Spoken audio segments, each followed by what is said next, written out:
एक महीना गुजर गया। माधवी इतना तनमन से काम करती है कि सारा घर उससे खुश है।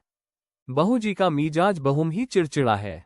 वो दिन भर खाट पर पड़ी रहती है और बात बात पर नौकरों पर झल्लाया करती है। लेकिन माधवी उनकी घुड़कियों को भी सहर्ष सह लेती है। अब तक मुश्किल से कोई दाई एक सप्ताह से अधिक ठहरी थी। माधवी का कलेजा है कि जली कटी सुनकर भी मुख पर मैल नहीं आने देती। मिस्टर बागची के कई लड़के हो चुके थे, पर यही सबसे छोटा बच्चा बच रहा था। बच्चे पैदा तो हृष्ट पृष्ठ होते, किंतु जन्म लेते ही उन्हें एक न एक रोग लग जाता था और कोई 2-4 महीने, कोई साल भर जीकर चल देता था। माँ बाप दोनों इस शिशु पर प्राण देते थे। उसे जरा जुकाम भी हो तो दोनों विकल हो जाते। स्त्री पुरुष दोनों शिक्षित थे, पर बच्चे की रक्षा के लिए टोना टोटका, दुआटा बीच, जंतर मंतर एक से भी उन्हें इनकार न था। माधवी से यह बालक इतना हिल गया कि एक क्षण के लिए भी उसकी गोद से न उतरता। वो कहीं एक क्षण के लिए चली जाती तो रो रो कर दुनिया सिर पर उठा लेता। वो सुलाती तो सोता, वो दूध पिलाती तो पिता, वो खिलाती तो खेलता, उसी को वो अपनी माता समझता।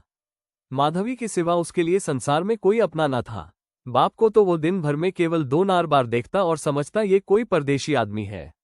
माँ आलस्य और कमजारी के मारे गोद में लेकर टहल न सकती थी।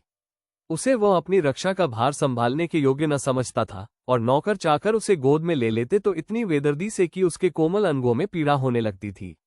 कोई उसे ऊपर उछाल देता था, यहाँ तक कि अबोध शिशु का कलेजा मुंह को आ जाता था। उन सबों से वो डरता था। केवल माधवी थी जो उसके स्वभाव को समझती थी।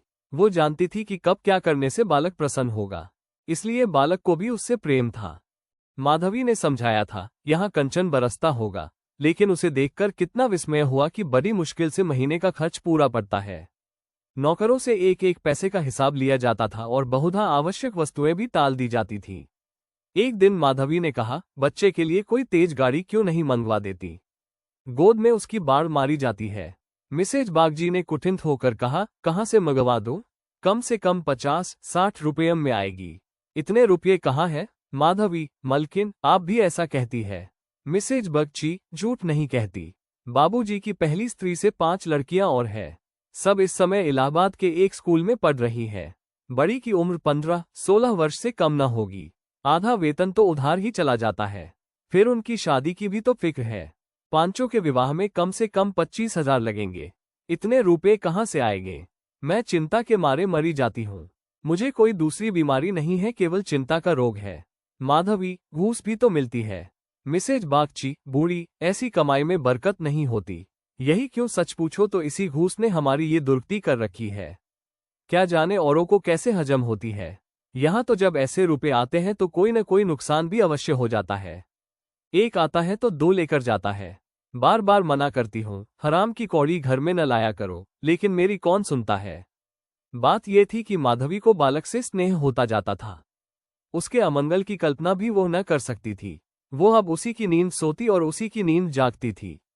अपने सर्वनाश की बात याद करके एक क्षण के लिए बागची पर क्रोध तो हो आता था और घाव फिर हरा हो जाता था, पर मन पर कुत्सित भावों का आधिपत्य न था। घाव भर रहा था, केवल ठेस लगने से दर्द हो जाता था। उसमें स्वनीय टीस या जलन न थी। इस परिवार पर अब उसे दया आती थी। सोचती, बेचारे ये छीन झपट न करें तो कैसे गुजर हो। लड़कियों का विवाह कहाँ से करेंगे? स्त्री को जब देखो बीमार ही रहती है। उन पर बाबूजी को 1 बोतल शराब भी रोज चाहिए। ये लोग स्वयं अभागे हैं। जिसके घर में 5 कुंवारी कन्याएं हो, बालक हो होकर मर जाते हो, घरनी दा बीमार रहती हो, स्वामी शराब का तली हो, उस पर तो यूं ही ईश्वर का कोप है। इनसे तो मैं अभागिन ही अच्छी। ऐसी ही और हिंदी मजेदार कहानियां सुनने के लिए हमें सब्सक्राइब करें और बेल आइकॉन प्रेस करना न भूलें।